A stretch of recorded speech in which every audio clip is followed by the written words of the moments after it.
तू मेरे साथ साथ, मैं तेरे साथ साथ, हम दोनों का है प्यार। खट्टा आम का अचार, खट्टा आम का अचार। कालू जी, मुझे आम का अचार बहुत पसंद है, मुझे आम का अचार ला दो ना। गोरी, तुम चिंता ना करो, मैं आज ही तुम्हारे लिए कहीं से आम का अचार चुरा कर लाता हूँ।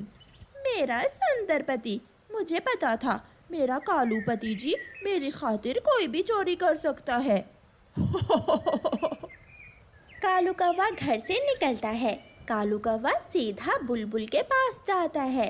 बुलबुल बुलबुल, क्या तुम्हारे घर में आम का अचार है?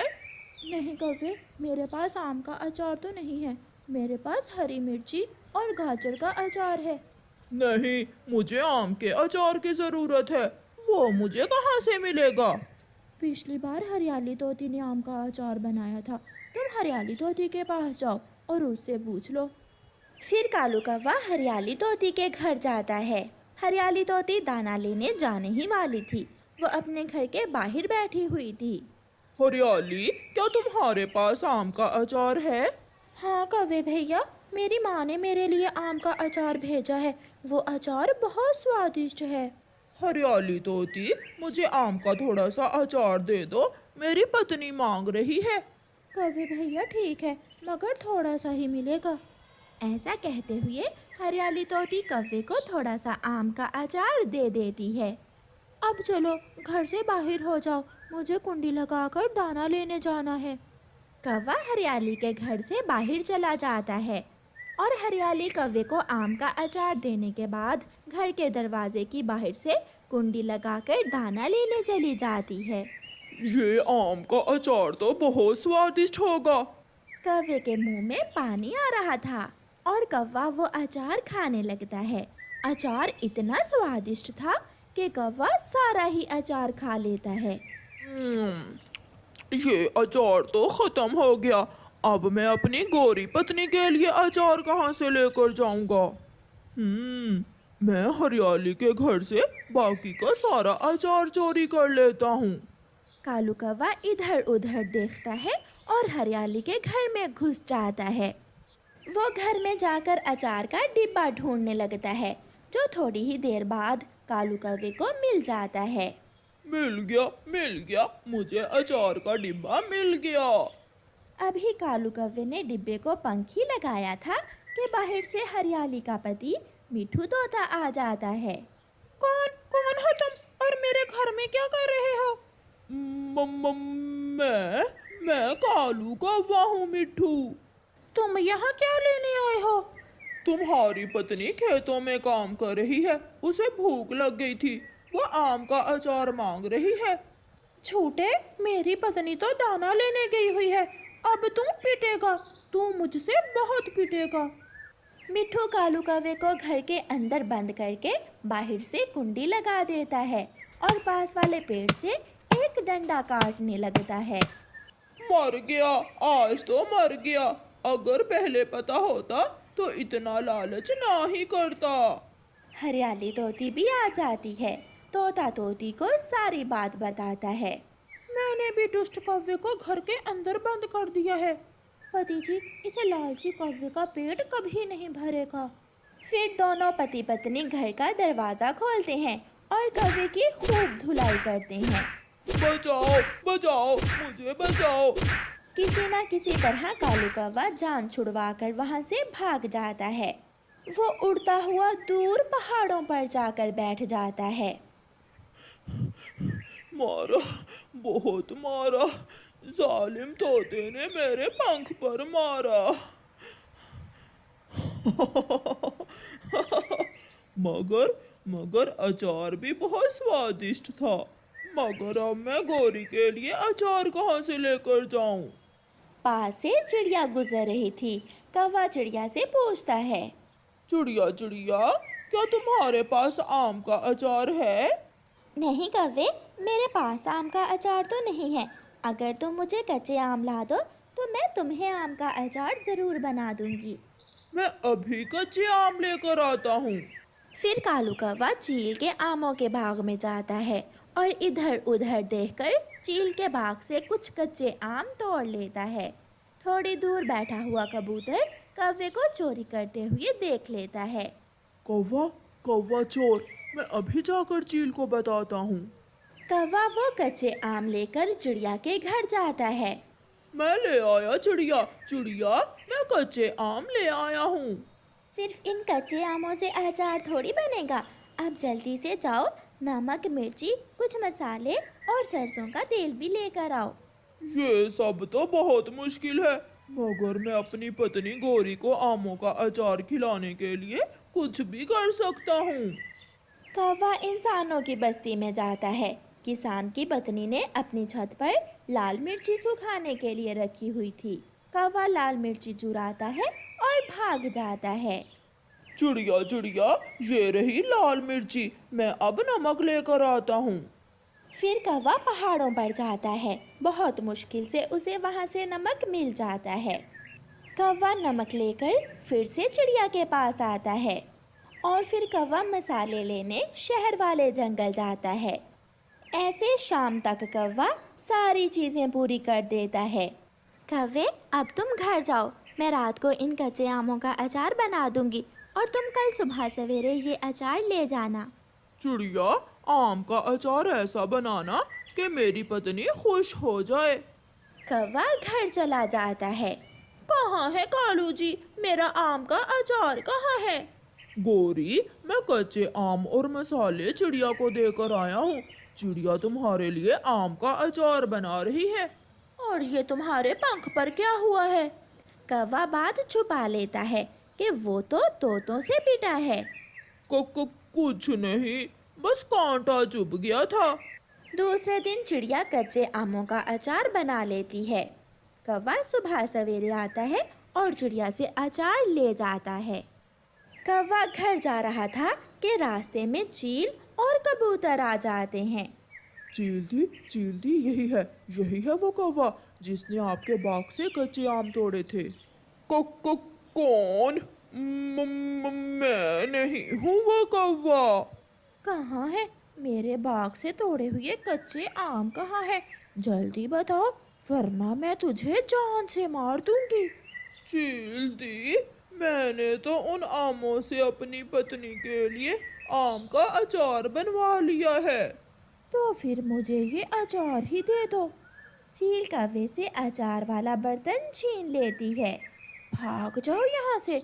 शुक्र करो, मुझे आम का अचार बहुत पसंद है, इसलिए मैं तुझे छोड़ रही हूँ, वरना मार मार कर तुझे उल्लू बना देती मैं। फिर कौवा रोता हुआ खाली हाथ ही घर लौट जाता है। प्यारे दोस्तों, इस कहानी को लाइक, अपने दोस्तों के साथ शेयर और चैनल को सब्सक्राइब करना बिल्कुल मत भूलना। आपका धन्यवाद। दूर किसी जंगल में रानो चिड़िया अपनी बेटी गुड़िया के साथ रहती थी। उसके पति की मौत 2 महीने पहले एक गंभीर बीमारी के कारण हो गई थी। पति के इलाज में माँ चिड़िया की सारी जमा पूंजी खर्च हो गई थी और अब वो दाने दाने की मोहताज हो गई थी।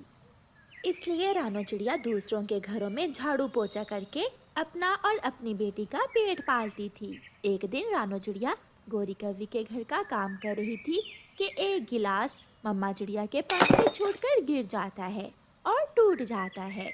मनहूस, अंधी हो गई हो क्या? देखकर काम नहीं कर सकती? पिछली बार एक प्लेट तोड़ दी थी और आज गिलास तोड़ दिया। चल भाग, मैं तुझे अब काम पर नहीं रखूंगी। गौरी मालकिन, मुझे गरीब पर दिया करे, मैं कहाँ जाऊंगी? मैं और मेरी बेटी भूख से मर जाएंगी। जो कल मरती हो आज मर जाओ, मगर मैं अब तुम्हें काम पर किसी कीमत पर नहीं रखूंगी। रोती हुई माँ चिड़िया अपने घर चली जाती है। अपनी माँ को रोता हुआ देखकर उसकी बेटी गुड़िया कहती है, माँ क्या हुआ है, आज आप इतना रो क्यों रही हैं? गुड़िया बेटी, मालकिन गौरी ने आज मुझे काम से निकाल दिया है, अब हम माँ बेटी क्या करेंगी? कुछ दिन ऐसे ही गुजर जाते हैं। माँ चिड़िया को कोई भी काम नहीं मिलता। फिर थक हार कर माँ चिड़िया अपना कुछ सामान लेती है और अपनी बेटी गुड़िया को साथ लेकर अपनी माँ वाले जंगल चल देती है। रास्ते में वो पानी पीने नदी के पास रुकती है। माँ, और कितना दूर है नानों का जंगल? मैं तो थक गई हूँ। बेटी, वो जो बड़े पेड़ नजर आ रहे हैं, उन पेड़ों के दूसरी ओर है तेरी नानों का घर। वो दोनों माँ बेटी फिर से उड़ती हैं और वो दोनों दूसरे जंगल पहुंच जाती हैं। गुड़िया अपनी नानों का घर देखकर बहुत खुश होती है। वाह माँ, नानों का घर तो हमारे घर से भी ज्यादा सुंदर है। फिर मम्मा चिड़िया दरवाजे पर दस्तक देती है। अंदर से एक बुलबुल बाहर आती है। जी बताइए, आपको किससे मिलना है? ये घर तो मेरी माँ का है। वो चिड़िया जो यहाँ रहती थी वो तो पिछले महीने ही मर गई थी, तब से ये घर मेरा है और मैं ही इस घर में रह रही हूँ। अपनी नानों का सुनकर गुड़िया और उसकी मम्मा फूट फूट कर रोने लग जाती हैं। नानो भी हमें छोड़कर चली गई, पापा भी चले गए। मम्मा, अब हम अकेले कैसे जीवन गुजारेंगे? हमारा कोई भी नहीं है। चलो बेटी, अब हम कहीं और जाती हैं। वो माँ बेटी वहाँ से उड़ती हैं। थोड़ी दूर उन्हें एक पक्षी दर्द से तड़पता हुआ दिखाई देता है। वो दोनों माँ बेटी वहाँ जाती हैं। गुड़िया पूछती है, पक्षी क्या हुआ है? आप रो क्यों रहे हो? मुझे बचाओ, मुझे बचाओ, मेरे पंख में कांटा चुभ गया है, कोई मेरा ये कांटा निकाल दे। गुड़िया बहुत ध्यान से उस पक्षी के पंख से कांटा निकाल देती है। आपका बहुत बहुत शुक्रिया, मैं कब से दर्द से यहाँ करहा रहा था। आपका घर कहाँ है? घर का सुनकर वो माँ बेटी रोने लग जाती हैं। पक्षी, हम बहुत गरीब हैं, हमारा कोई भी नहीं है। मैं दूसरों के घरों में काम करती थी और मालकिन ने मुझे काम से निकाल दिया और घर भी वापस ले लिया। उस पक्षी को मम्मा चिड़िया और गुड़िया की बात सुनकर उन पर बहुत दया आती है। आप मेरे पीछे पीछे आ जाएं, मैं आपको एक नई दुनिया में लेकर जाता हूँ, वहाँ मेरे अलावा दूसरा कोई नहीं रहता। फिर मम्मा चिड़िया और गुड़िया उस पक्षी के पीछे पीछे उड़ती हैं और वह पक्षी सागर के ऊपर से उड़ता हुआ उन दोनों माँ बेटी को एक अनजान टापू पर ले जाता है। ये घर मेरा है और ये साथ वाला घर मेरे दोस्त का था जो पिछली बारिश में मर गया। बहुत पक्का दोस्त था वो मेरा। आप दोनों माँ बेटी इस घर में रह सकती हो। दोनों माँ बेटी खुशी खुशी उस घर में चली जाती हैं। दूसरे दिन गुड़िया थोड़ा घूमने के लिए आगे जाती है तो हैरान हो जाती है। वहाँ तो केले के इतने सारे पौधे थे जो केले के फल से भरे हुए थे। इतने सारे केले मैंने जिंदगी में पहली बार देखे हैं। गुड़िया दौड़कर अपनी मम्मा को बुला लाती है। पहले तो वो माँ बेटी जी भर के केले खाती हैं। फिर मम्मा चिड़िया गुड़िया से कहती है, गुड़िया बेटी, अगर हम इस टापू से केले ले जाकर अपने जंगल में बेचें तो हमें बहुत मुनाफा हो सकता है। मगर मम्मा, हम ये केले दूसरे जंगल कैसे लेकर जाएंगे? हम केले के पत्तों की एक नाव बनाती हैं और फिर उस नाव में केले रखकर दूसरे जंगल ले जाएंगी। फिर वो माँ बेटी एक केले के पेड़ से पत्ते तोड़कर उन पत्तों से एक सुंदर सी नाव बनाती हैं और उस नाव में केले रखकर दूसरे जंगल ले जाती हैं। उस जंगल में केले का फल नहीं था, इसलिए पक्षी तो हाथों हाथ ही सारे केले खरीद लेते हैं। शाम तक उन्हें अच्छा मुनाफा होता है। गुड़िया बेटी, ऊपर वाले ने हमारी सुन ली। अब हमारे गुर्बत के दिन ख़त्म हो जाएंगे। हम हर रोज़ ऐसे ही केले बेचकर खूब मुनाफा कमा लिया करेंगे। वो माँ बेटी अपनी नाव पर बैठकर वापस उसी टापू पर चली जाती हैं। फिर जब दूसरे दिन वो माँ बेटी जंगल में केले बेच रही थीं, तो वहाँ माँ चिड़िया की मालकिन गौरी कौवी आ जाती है। चिड़िया, तुमने ये केले कब से बेचने शुरू कर दिए? मैं जिस टापू पर रहती हूँ वहाँ मुझे ये केले फ्री में मिल जाते हैं। जब आपने मुझे काम और घर से निकाला तो वो अच्छा पक्षी मुझे केलों वाले टापू पर ले गया था। क्या वहाँ इतने ज़्यादा केले हैं और वो भी फ्री में? हाँ गौरी मालकिन, वहाँ कभी ना ख़त्म होने वाले केलों के पेड़ हैं। ये सुनकर गौरी कौवी के मन में लालच आ जाता है और वो भागी भागी अपने पति कालू कौवे के पास जाती है। कालू, कालू जल्दी चलो और एक नाव बनाओ। गौरी, नाव से हम क्या करेंगे? हम चिड़िया के टापू से केले लाकर बेचेंगे और फिर हम इस जंगल के सबसे अमीर पक्षी बन जाएंगे। कालू कौवा बढ़ई पक्षी के पास जाता है और अपने सारे पैसे जो उसके पास थे देकर एक नाव बनवा लेता है। जब रात होती है तो कौवा और कौवी वो नाव लेकर सागर में टापू पर केले चोरी करने चले जाते हैं। मम्मा चिड़िया और उसकी बेटी गुड़िया अपने घर में आराम की नींद सो रहे थे और लालची कौवे अपना अच्छा भला घर छोड़कर ज्यादा के लालच में सागर में नाव पर घूम रहे थे। आखिरकार कौवी और कौवा केलों के पास पहुंच जाते हैं। वो दोनों पति पत्नी केले देखकर बहुत खुश होते हैं।